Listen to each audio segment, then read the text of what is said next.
Well, good morning, good afternoon, and good evening, everybody. Welcome to another DxO webinar. I'm your host, Photo Joseph, and today we are going to be exploring some of the key differences between Adobe Lightroom, remember the name of the product, Adobe Lightroom Classic, and DxO's PhotoLab 4.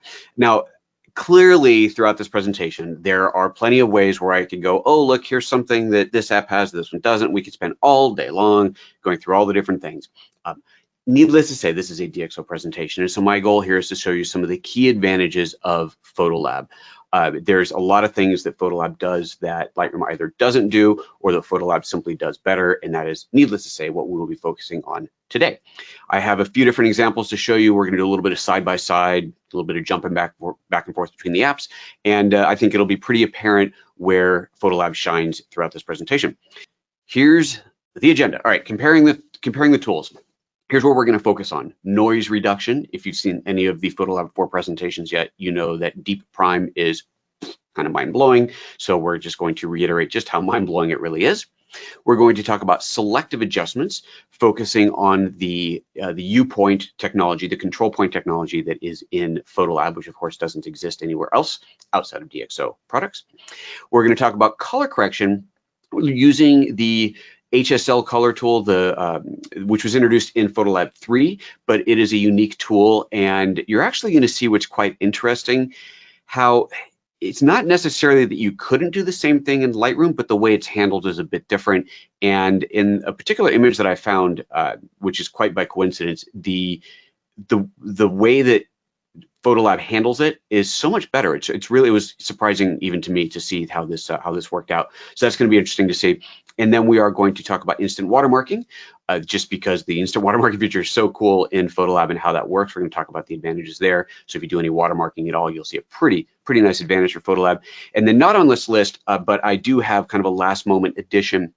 I have a couple of photos that were shot on, let's call them cheap lenses. I think they're Canon, and I think there's a Nikon photo in there, but cheap glass, the kind of lenses that you would get as a kit when you buy your camera from Costco, kind of a thing. So not the best quality optics in the world. And we're going to look at the differences between how PhotoLab handles the images from those cheap lenses versus what Lightroom does, which I think is going to be quite interesting, especially for those who are working with some less expensive glass and want to get the most out of it. So, and let's start with noise reduction. We're actually going to start in Lightroom for this. So this is, let's see here, we're going to go for this photo first. This singer here singing in a local restaurant, and we're going to zoom into this to 100%. And let's take a look at the metadata on this file. Let's see, we are looking at over here on the right. This is an Olympus file, a micro four thirds sensor, quite an older camera, EM5 camera, so this is probably a good solid decade old. Shot at an ISO of 25,600, which, let's be honest, that's high even by today's standards, but 10 years old, definitely not going to get us the greatest results here. You can see a huge amount of noise in this image. There is no doubt. I won't call it unpleasing. I mean, I think that Lightroom's done a fair job of making this a pleasing noise pattern, but it is extremely noisy nonetheless. But let's just say that we want to get rid of some of that. That's fair. So we go into the develop module, and I scroll down to detail. Here we go. And I've got sharpening, which is already applied. Noise reduction, you'll see here, has not been applied by default. Now, it's fair to point out that all raw processing has a level of noise reduction that's inherent in it. This is a secondary noise reduction, which is the same thing that we're going to see over in PhotoLab. But the secondary noise reduction, we can just drag this up to wherever we like. And again, credit where credit is due here. It is very, very fast. You are seeing the noise reduction happening in real time on the screen as I drag this slider around. Now, to be fair, my Mac is kind of ridiculous. It's a Mac Pro, so this with a really big graphics card. So this is very, very fast in real time. But by the time we get her skin to be, well, let's go full on smooth. By the time we get her skin to be full on smooth, it's a mushy mess. When we see complete loss of edge detail, look at her eyes in there, look at the eyelashes, they're just gone. This is obviously very, very overprocessed. You would never do this. So you back it down to the point where you feel like, well, I guess it's about as good as I'm going to get and not give up too much detail. And I'm going to call that, let's call it right about there. So what I'm at, a setting of 50. And I can still play with other sliders to try and squeeze a little bit more detail into it, maybe pull this up a little more detail. But at the end of the day, that's basically what we're going to get. Okay, that's cool. Now let's head over to PhotoLab. We take a look at the same picture. Let's go into 100% on this. Let's switch over to the customize room. And by default, without, let's see, make sure we have reset. Yes, this image is its default position. It definitely doesn't look good. I would even say it looks slightly less good than our starting point from before. We're seeing a little bit more splotching in the skin, but we have not added any secondary noise reduction to this yet. So let's do that. We have up here in our denoising technologies tab, you've got prime and deep prime. We're not going to mess around. We're going to go straight for deep prime. And as a reminder, the way that deep prime and prime, for that matter, work inside of PhotoLab is you do not see the result of the entire correction until you export it. So we are only going to see the results in this preview window here, but you can see immediately the difference. And now let's do a little side by side. Let me pull up Lightroom again and squeeze my window over. Let's get rid of that UI on there. Oops, get rid of that UI, bring those side by side, and you can see a significant difference. We have more detail on our eyelashes, more detail on the hair. Let's go for some other preview areas. Let's go for, look at the side of her head there. Let's take a look at that. You can see the hair sticking out over here. Let's go here, and you can see that that hair is just mush and gone for the most part. Let's see here, what else we want to look at. Let's look at just the skin on her arm. I think that's a good place to look. Nice big chunk of skin, nicely smoothed out here in prime and back in Lightroom. Not awful looking, but definitely not anywhere near as clean. So that's one example of this, and it's a pretty dramatic one. Let's go for another photo. For this one here, I love this one because there's so much detail on these bottles on the bar, and you can see how, well, first of all, there's a ton of noise. We are back in Lightroom, by the way. There's a ton of noise on here, but also you can barely read a lot of the labels up here. All right, well, let's go ahead and see what we can do with this. We'll take our noise reduction up. Again, nice and fast, but we're gonna bring it up. Once again, I'm gonna take it to around 50, maybe even go a little bit higher on this one. And we get to a point where it's relatively smooth, but we certainly, I'd say you can read the labels a little bit better. Look at the texture of the wood on here. It is basically just a mush. If I take the noise reduction all the way down, you can kind of see that there should be some texture in this wood paneling, but we really aren't getting that much of it. Maybe right around there, we kind of see it, and then anything beyond that, it really starts to go away. So I'd say that's probably about the best that we're gonna get out of Lightroom, which, isn't awful, but it ain't great. So let's head over to PhotoLab again, grab that same picture. And once again, by default, we have no noise reduction being applied. The image is reset back to its default position. Let's go into the deep prime, and we'll focus on, how about these labels here? And now let's toggle back over to Lightroom.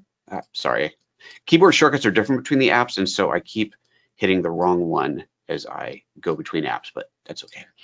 All right, let's get this up here. There you go. There's that same bottle here and the same one here, and the difference there is, well, I think it pretty much speaks for itself, doesn't it? Let's take a look at the wood. Look at the texture on the wood here, or the lack thereof here in Lightroom. Switch over to PhotoLab and get my tools back up, and let's change this position of the preview to the wood on there. And now look at how much texture we're seeing in the wood here versus in Lightroom, where it is, again, just a big old mush in there. So this is dramatic. This is not a little thing. There is quite a big difference in here. Now, as I said, in PhotoLab, you do have to export the image out to be able to see that noise reduction applied to the whole photo. So let's do that very quickly. I'm going to, with the deep prime enabled, I'm going to export out to disk, and I'm going to export to the same destination, the original image folder destination, as a JPEG, no resizing. We're just going to call this prime, and I think resizing is off. Make sure I have that all set right. That looks good, and no watermark on there. Okay, and I'll export that. Now, this is a substantial process, and on a mere mortal machine, this would take possibly 30 seconds, maybe even 60 seconds. Of course, it just depends on your computer. This Mac Pro really chews through it in just 7 seconds, which is kind of incredible. But here is that whole image. Let's load up the full JPEG. There is the full image with that level of denoising applied to it. So it is, once again, remarkable. And if I go back to Lightroom and we just do a comparison there, and I can't do a split screen, but I'll toggle back and forth. So there's PhotoLab I want to make sure this has a chance to draw on everybody's screen over GoToWebinar. And there's Lightroom. I mean, the difference is night and day. It's summer and winter. It's black and white. It is a massive, massive difference in there. So there we go. That's what I wanted to show you in Lightroom. I'm sorry, in Denoising. It is kind of incredible. And let us move on to my next selection of photos. All right, let's see. Let's go back to the library module. Next up is selective adjustments. We're actually going to use this shot here of the bridge. All right, here's the objective, if you will. I have this file here that it's actually a stitched pano, a couple photos put together, and kind of a fall color scene. We can see that it was overcast. The sky is basically just blah and white. Let me make sure this image is reset. Let's go into the develop module. I'll make super sure we are. Hello, there we go. Reset. Go back to the default. Yep, we are. Okay. You can see the sky is quite blah, quite flat. It's overexposed, but it's just a mush. And so I want to try and bring some life into the sky in here. If I zoom in, I just want to make it maybe a little bit darker, a little bit cooler on there, just try and do something a little bit better to this image on here. So that's the baseline. And if we look at the same image over here in PhotoLab, Selective Adjustments demo, here we go, this picture here, and let's zoom back out. We are seeing essentially the same starting point in here. And once again, let me make sure that we are totally reset. We are. Okay. So we're starting with our starting point. Now, many of you who have seen my demos before may recall that one of the first things that I will do when trying to do any kind of recovery on an image like this is simply grab the exposure slider and drag it up or down wherever I'm going massively just to see what's actually there. If we look at this photo, we can see there's kind of a little bit of color in here and there's pure white up here. And I don't know if there's texture up here that is just blown out, but it's actually in the file or not. So what I'll do is go up to the exposure slider and just drag that down or up, as the case may be, to see what's actually in the file. This is not meant to be part of the adjustment. This is simply to see what's in there. And when I do this, I can see that this part of the sky is blown out. There is absolutely nothing to be found in there. So there's really no point in trying to recover anything because there isn't anything to recover. In this part of the sky where it's a little bit purple, a little bit blue in here, we can see some texture. If we zoom in close, there's a little bit in there, but it is very, very flat. But there's something there. At least there's data there, unlike the top of the image. So with that in mind, the first thing I'm actually going to do is just crop. So let's just clean this up.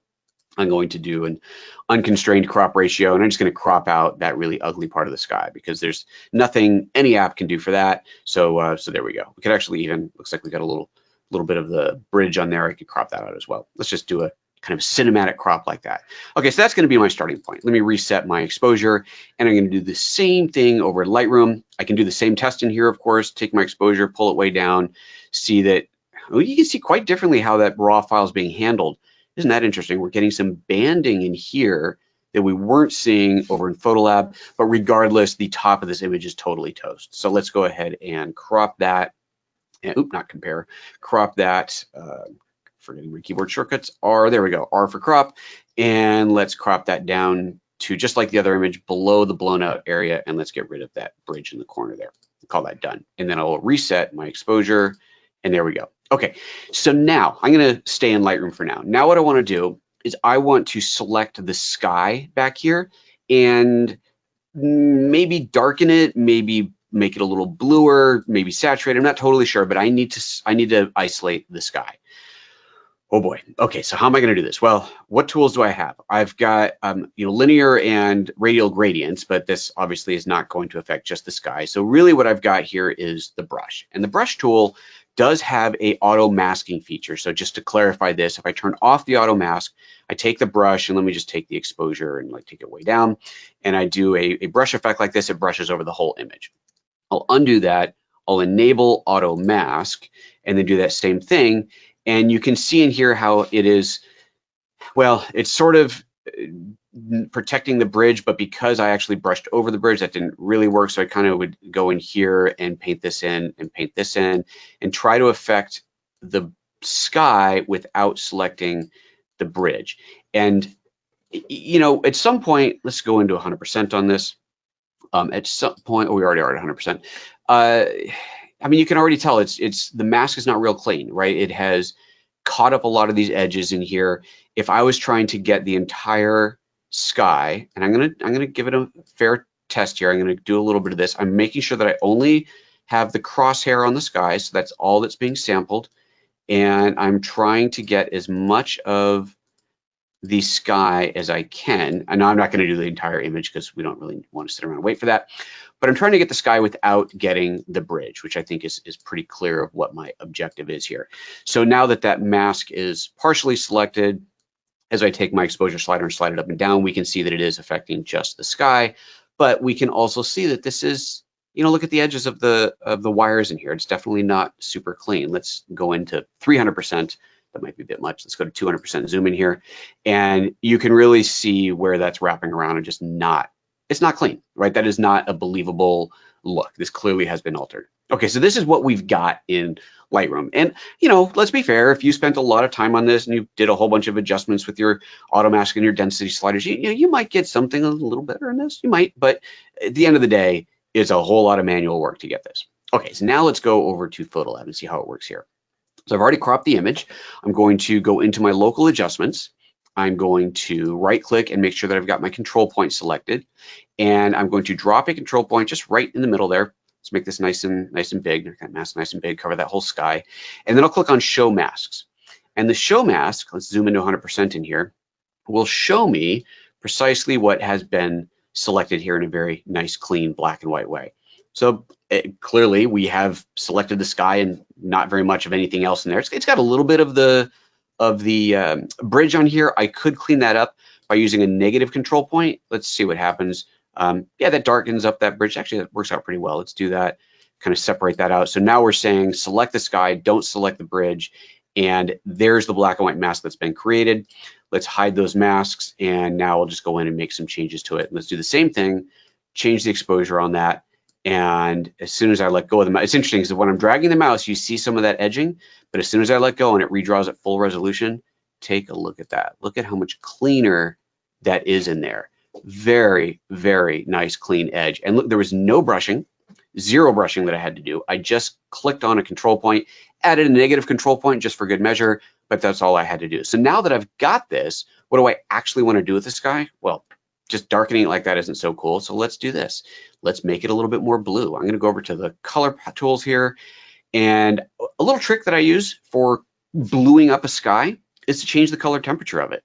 This is something that you can do with the control points, with the U points in here, because you've got that very protected area. So I can change the color temperature of just the sky, making it more blue without changing the color temperature of the surrounding scene. So that's looking pretty good in there. Let's maybe add a little bit of saturation, pump it up a little bit. We're gonna have to be careful. If I go too much, it's gonna look really fake. But a little bit of extra saturation in there. Maybe don't want to darken it just a hair. It's not too bad. I'm gonna darken it a little bit, and we're getting there. So these control points are just such a great, effective way to do adjustments like this. You know, the isolating the sky out here without having to use a mask, without having to use a brush, without having to use edge detection is really, really amazing. And the way that that has worked out in there is quite good.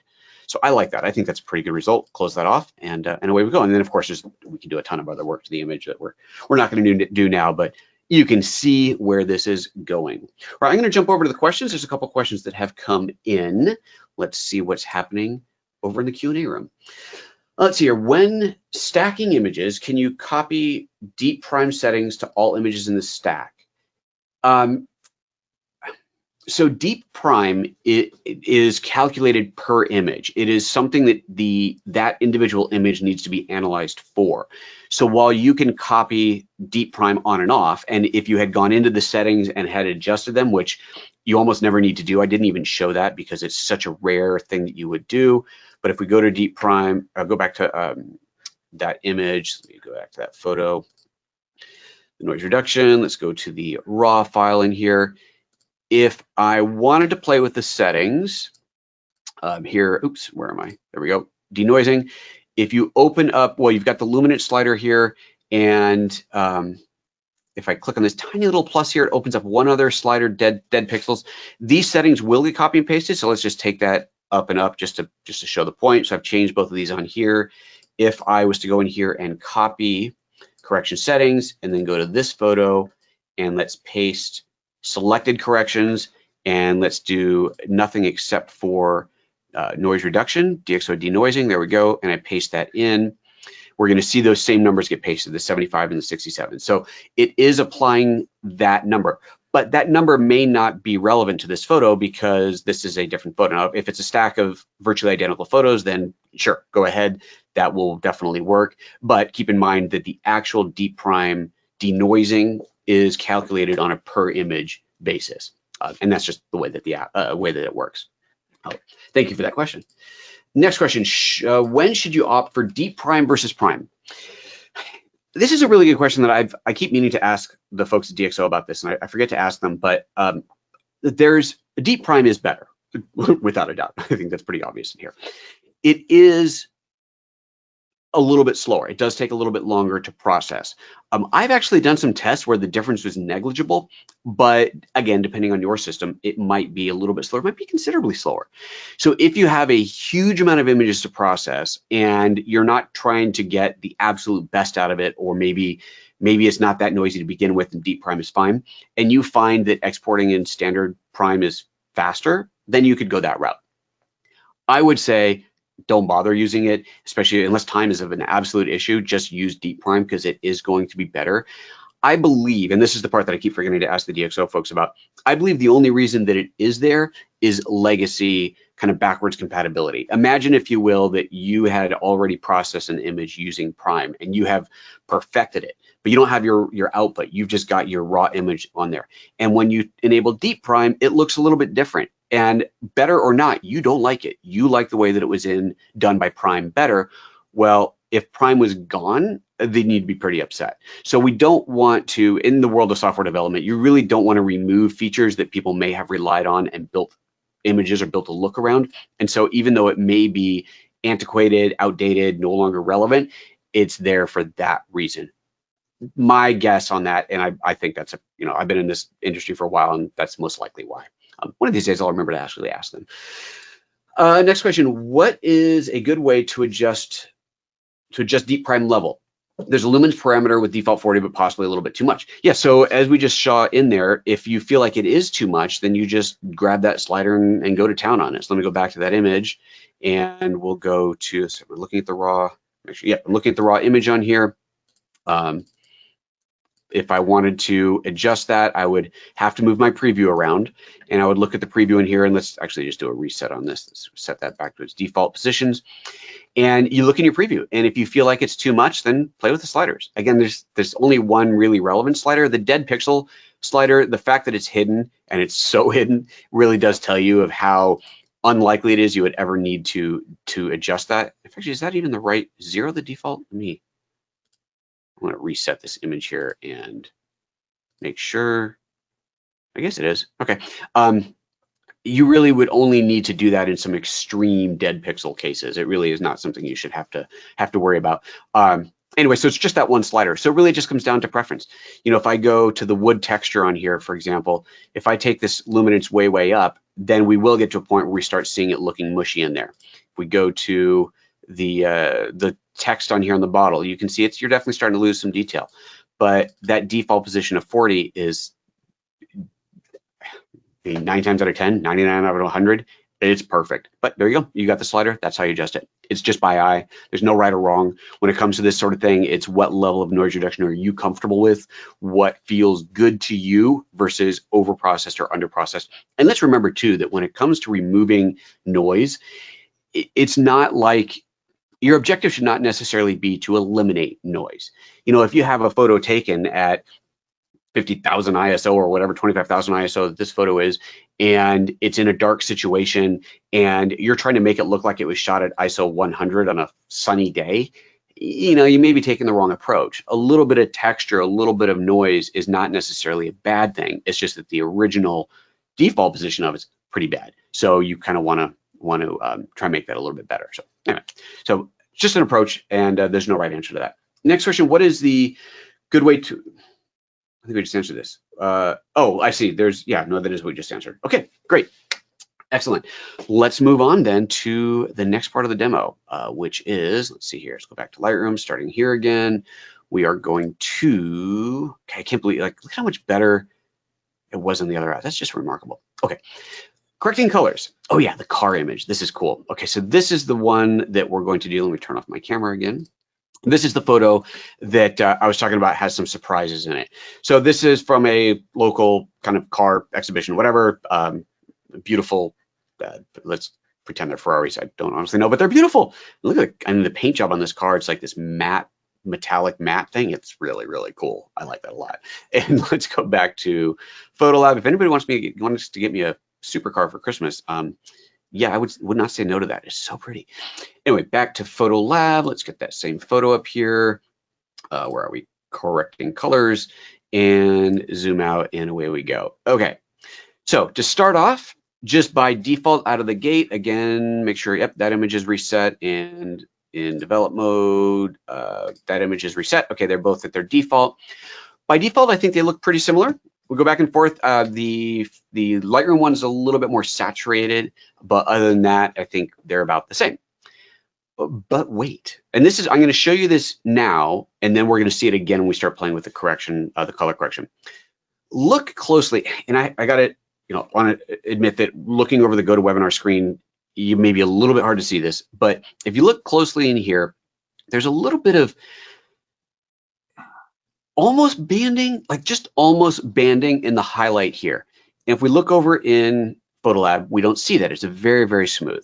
Okay, well, let's go back over to Lightroom, and let's just take the exposure slider and take it down a little bit. Just take it down with about 1.5-ish. And now you really start to see that banding. Let's go in a bit closer in here, and you can really start to see these color breakups, these color banding. I don't know what else to call it. It's pretty bad. You can see that in there. And okay, maybe a limitation of the camera sensor. Although, this is a $2,000 full frame, the high modern sensor, it certainly shouldn't do that, but well, that's what we're getting. Okay, so well, I guess this is what it is. But then we go to PhotoLab, and we go to PhotoLab, and we take the same slider. Where are we? Let's go into exposure, take the exposure down, and look at that. Especially, and this is, I'm kind of pushing it in here. We are starting to see some clipping. Okay, fine, but look, there's no banding. None of that banding is there. That is remarkable. I think that, oops, that's smart lighting, wrong slider. That is really, even as I go way, way down. So clearly this is blown out, but the transition from the blown out area is so smooth in there. And this is what I would expect to see. This is where I said I was actually surprised when I was in Lightroom, go back out to a normal view, and adjusting this, just how much better it was in PhotoLab. I mean, you go overexposed, let's go the other direction. Again, you're seeing that banding in there. It's really remarkable. So that is actually going to come into play in a moment here. So let me reset this and reset the exposure in there. Go back to, there we go, full screen. And let's go over here, and let's say that we want to change the colors of the two cars. So, and not like, I'm not going to make a red car purple, but this is an MG. That's right. This is an MG. But let's just pretend that this is a Ferrari. And for those who have seen a Ferrari or two, you know that the Ferrari red is kind of an orangish red. It is a particular shade of red that is particularly pretty. Let's just pretend that that is the color that we want this car to be. Cool. All right. So I'm starting in Lightroom. I'm going to go to the color. Here we go. The HSL color tool in here. There's, if you haven't seen this tool before, you've got, you can grab individual colored dots and adjust the hue, saturation, and luminance, which is extremely similar to in PhotoLab. Let's go to the color tool in here. Same basic principle where I have these colored dots, and once I select a colored dot, I can change the saturation, luminance, and there's a uniformity slider here that we don't have in Lightroom, which is kind of interesting. Find the right command key. There we go. In Lightroom, you've got hue, saturation, and luminance. So the hue is a separate slider here. On this tool in PhotoLab, to adjust the hue, you grab this little guy right there and you drag that around. So that's how you would rotate the hue, by simply dragging this guy and going around whatever direction you want to. Okay, so let's go back over to Lightroom and let's change the color of this car a little bit. I would do this not using these tools, but I would go to the straight HSL, and here I have, I can look at just the hue, saturation, or just luminance, but here I'm looking at all of them at once. And I've got all these individual sliders. The most control, the way you can have the most accurate control is to grab the, I don't know what this tool is called, but the stop directly adjustment tool, and grab on the red of the car And this is hue. Do I have, yep, I have hue selected. I'm going to click on the car and I'm going to drag that. Well, let's go extreme. I can drag it up to yellow, down to purple, whatever. And you can see on here, so we're going to go for kind of a orangish red is kind of what I wanted to do. Let's call it right about there. And when I'm doing that, you can see what's happening in here. It's quite good. The red hue has gone one direction, the orange has gone another, which is way easier than trying to drag these sliders individually. Okay, so that's cool. You know, that gave me a look in there. Now I can go in here and manually adjust. Let's take the orange hues a little more that way, the red hues a little bit more this way. But at this point, it's a big guessing game. Really, once you get outside of clicking and dragging on here, it becomes largely a guessing game. Let's go back towards that kind of orangish that we had. Actually, now I totally messed it up.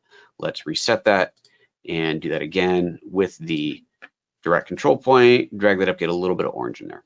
Okay, now let's go back over to PhotoLab. So here we are in PhotoLab again.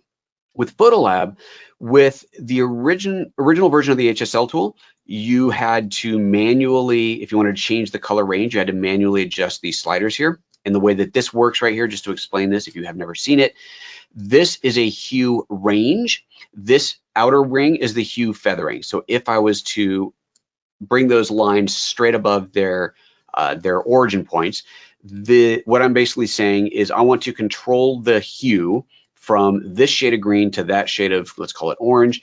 Everything within that range I want to affect. And if I was, let's say, trying to grab the green trees, and let's go for all green in here with no feathering, and I did something like took the luminance up or down on that. Well, bad example because I didn't even manage to grab the green. Let's see here. Where is that green? It's going to be somewhere in here. Oop, that's the blue. I guess there's, oh, there we go. There we hit the green. You can kind of see it's like breaking up in here a little bit. That's because there's no feathering. So I would drag these out to feather it. So this is the manual way of using this tool, and that's the way that originally this tool worked. But now there is a new update that came fairly recently that added a eyedropper to this, allowing me to select the color from the scene, which will then automatically set this range, which you can, of course, adjust manually if you want to. So it doesn't matter here where I start. These are just starting points. It totally doesn't matter, but I'll go ahead and grab the red, grab the eyedropper, click on the red car, and it has chosen this range here. And by the way, as I click and drag this around, you can see in real time what range it is going to select. Okay, so let's go for that range there. And now that that range is selected, again, I have saturation and luminance, but I also have the hue by grabbing this outer handle here. And now I can drag that outer handle to adjust the hue on that. So let's go for kind of, again, that little bit more orangish. So I'm going to push it a little bit towards orange, maybe take the saturation up a little bit, luminance down a touch, and I can start to really dial in that color. And very easily in here, I can look at the whole scene and determine what range needs to be captured in here. Do I want to get more into the yellows on this or not? Do I need that feathering to be a bit more gradual? Maybe this car has, the way that it's colored or painted, maybe we're seeing some weird banding breaking up, and so I need to feather out the correction a little bit. You have that control in here, so easy to do, and this HSL tool with this feathering in here just doesn't exist over in Lightroom. So it's a totally different way of approaching it, and it's a really, really effective way to do it. Now let's do the same thing to the color, the blue hood on here. I'm going to go into that blue hood, grab that eyedropper, click on there, there's our blue, and now once again, let's take our saturation up on there, maybe take the luminance down a little bit, and you can see how nice and clean that's looking. I'm not trying to make dramatic changes, just trying to enhance it a bit. But if we go back over to Lightroom and I grab the blue, let's see here, let's start with saturation, and I click on here, we are going to start to see that breaking up in there very, very quickly. Let's take our luminance down a little bit. And whoop, look at that. Look at that thing just totally breaking up in there. So again, very interesting. Not what I expected, but it is really, really dramatic how much that is breaking up in there. Honestly, luck of the draw, this was not a photo that I selected particularly for that, but when I was going through pictures preparing for this and I saw that banding, I thought, well, there's a really good example of how PhotoLab is handling this so much better. And so there we go. And that's how that worked. All right. Ooh, there's a couple more questions have come up. So let me jump back over to the questions. And then we'll jump back to the demo. Let's see. Does prime or deep prime, well, this is an interesting question, have any negative impacts on non-noisy raw images? No, and it will do very little, if anything at all, to an image that doesn't have a lot of noise on it. But this is not something you would just say, oh, then I'll just turn it on for everything, because even if it isn't doing much, it is going to affect the export time. So I would only ever turn it on for images where you need it.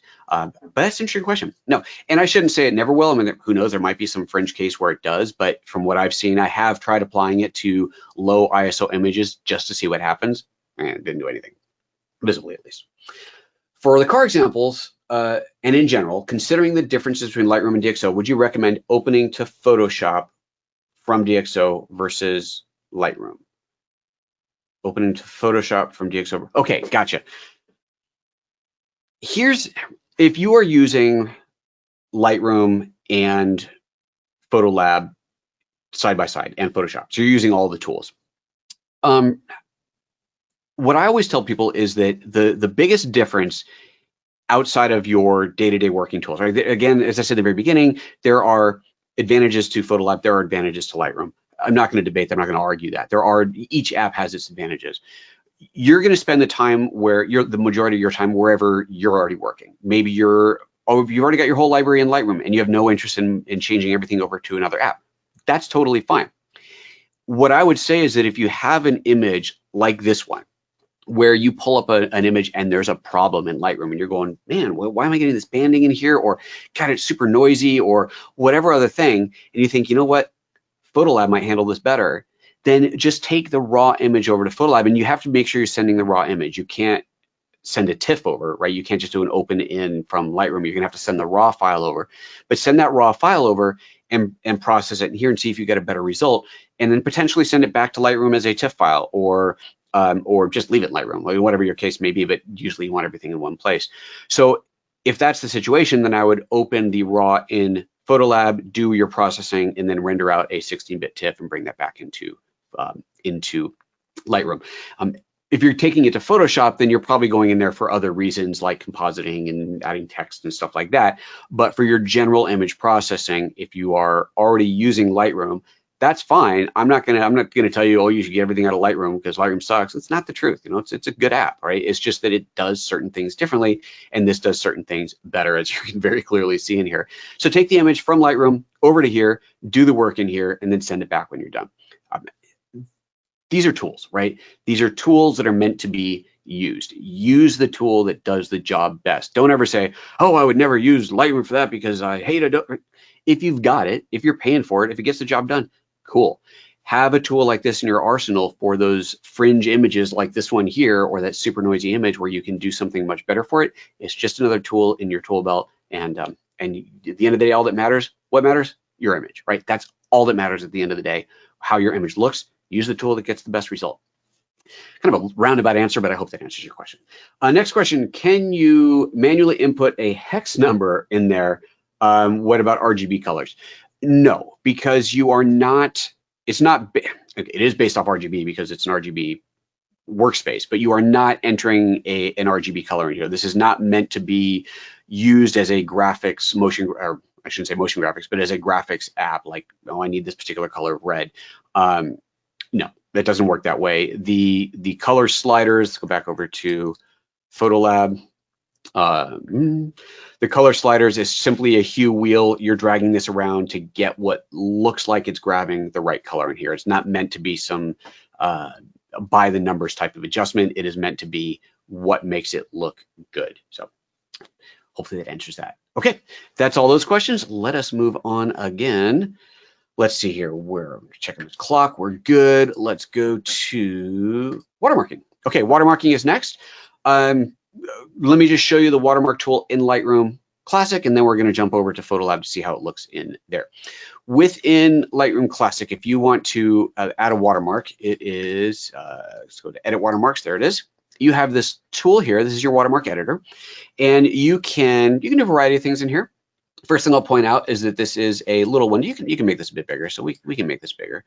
Let's be fair where fair is fair. Let's make that a bit bigger in there, and then let's start adding the watermark. So what have I got? I've got text options. Oh, here's my text. Let's do a copyright photo Joseph. There we go.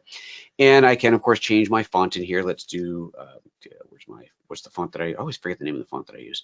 Bub no D I don't remember. Oh, well, who cares? Let's just go for Arial Black. There we go. That's our font of choice for today. And I can left and right justify it. I can change the font color. I can add a drop shadow underneath it, which I will point out that is actually something that is not over in PhotoLab, the drop shadow underneath it. But what you're going to see over in PhotoLab is you have a much more interesting way to make the image, the text stand out than a drop shadow. But let's just turn off the drop shadow. Let's inset this a little bit, change our sizing of this. We can change the size by clicking and dragging on here, which is nice, and get that on there. And we can change the opacity of that. Where's watermark effects, opacity, there we go, change the opacity down. Okay, so there we go, that's that. And then I could save this as a preset. If I want to add an image to this, there's an image option. So I go, okay, image options, cool. Let's grab my image, my little watermark, and I select that, and it replaces it. And you're like, wait a minute, I wanted to put this image in the corner over here, and I wanted my text over here. This is like my logo, my brand. I want this on here, nice and simple and barely there, but I want it there. And then I want my name over here, but I can't do both because in Lightroom, you get one or the other. And there you go, that's your choices. So if you wanted to have an image and text, you would have to go into Photoshop and you'd have to make an image with text and then drop that in as a graphic and blah, blah, blah. So, yeah, it could be better. Could be better. The rest of the processing here is you would save this off, save current settings as a new preset. You can see I already saved one earlier called PJ1. It's just that in the corner. And then when you go to export the image, export,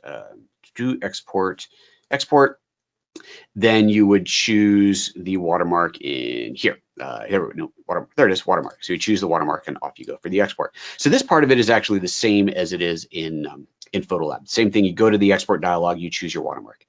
However, we can do more in PhotoLab. So let's go to PhotoLab. Let's pull up that same photo. And there we go. Go into our Customize tab in here. And now I'm going to go to my watermark tool. And let's start by adding some text in here. We'll do the same thing we did before. Copyright Photo Joseph. And I can choose my font. We'll just leave the Arial, whatever, Arial black. There we go, nice big font. Position that in the corner, scale that however I'd like, add a little margin in there. So all the same things.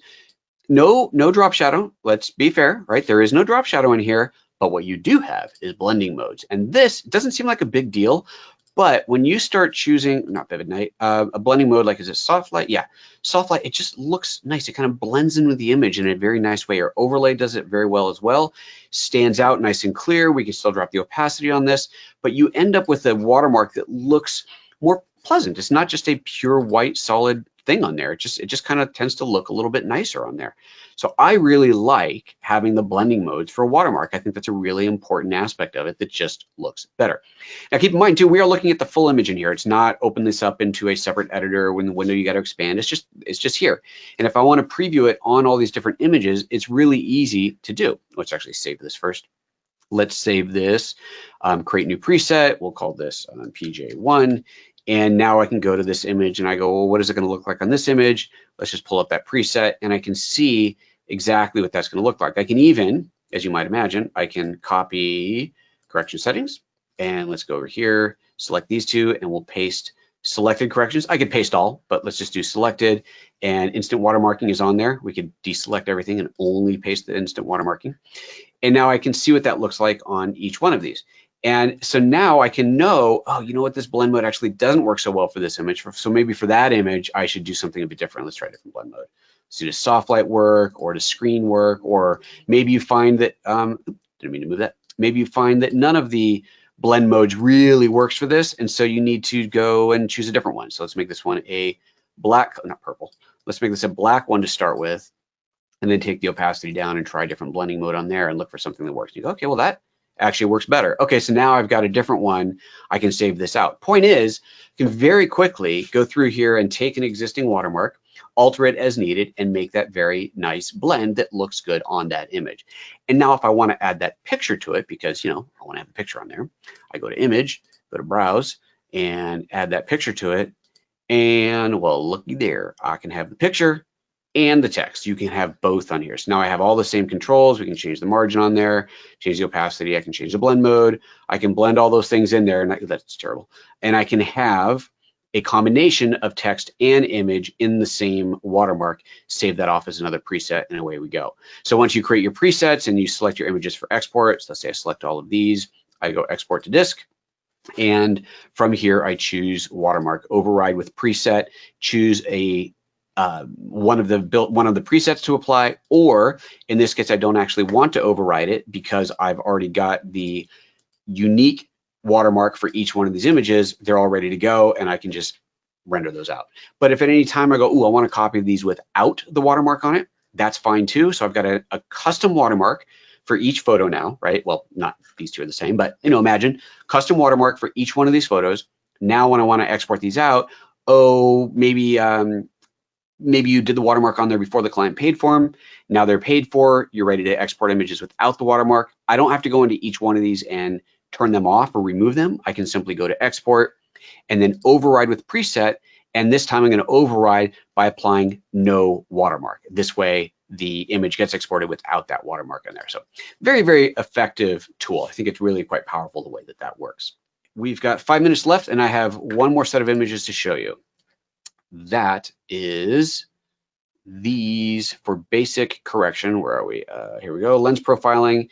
Here we are. We're going to look at this picture in Lightroom. Make sure this is embedded preview. Why am I looking at the preview? There we go. That's what I want to see. Okay, so here's this picture here. This was shot with let's go back to the library. Let's see. This is shot on an EOS R. Maybe this isn't such an old file. EOS R is a newish camera, right? The RF 24-105 f4 to 7.1. Okay, so I think that's safe to say that is not a really high quality lens. Okay, so that's what this was shot with. Why does the preview? It's so funny. The vignetting keeps going away. I don't want to see the embedded preview Lightroom. There we go. That's what I want to see. There's the full original file. Look at the amount of vignetting that's happening in here. Also, look at the lines of this building. Imagine, if you will, that is a straight building, but you can see it's got a little bit of a bow to it, a little bit of, I'm exaggerating with the mouse, but a little bit of a curvature out. You can actually see that curvature all the way down the file here. All right, cool. Now let's take a look at that same photo in PhotoLab and this photo here. And we're fully reset on the image. Just double check that. Yep, fully reset on the image. Notice here, no vignetting. It has removed the vignetting, and look at the lines here and how much straighter they are. This, especially down here, look at the what do you call it? The do not enter sign. Let me try and do these side by side. Let's do a little side by side exampling in here, and you can really clearly see. There we go. That works. Oh yeah, there we go. That fits. Okay, you can very clearly see the difference in there. This is a little bit brighter. I would say that this probably could be underexposed just a touch. So let's pull that exposure down just a little bit, make it match just a hair in there. There we go. Okay, so now as you look at the two side by side, you can see an absolute difference in the curvature, and the vignetting is extremely clear as well. All that vignetting has been removed. That is not a generic D-vignette. That is a D-vignette that has been calculated for that lens, potentially even at that focal length. Because what happens in DxO's labs is they take these camera and lens combinations, and there are thousands upon thousands of camera and lens combinations that they have profiled, and they do a whole series of steps in the lab, photographing charts and backlit things to check for color fringing, and grids for checking for distortion, and white surfaces for checking for vignetting, and all these different things that they shoot.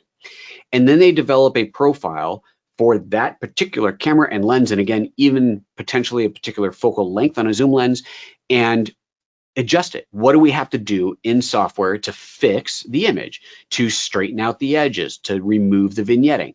This is a perfect example of the difference when you have a customized profile on the right with PhotoLab versus a generic profile on the left with Lightroom. So huge, huge, huge difference in there. It's not to say that you could not correct this in Lightroom. You could go in there and you could play with pin barrel distortion, and you could play with the de-vignetting, and you could probably get at least very, very close to this, but you'd have to do that for every single photo, and you'd have to play with it and adjust it and so on. Here, the work is all done for you. It literally is applied when you open the photo, and you never even see that. You would never even know that your lens vignetted like that, because if you were just opening them in PhotoLab. So there's that. All right. Thank you very much, everybody. We'll see you in a couple of weeks. Bye-bye.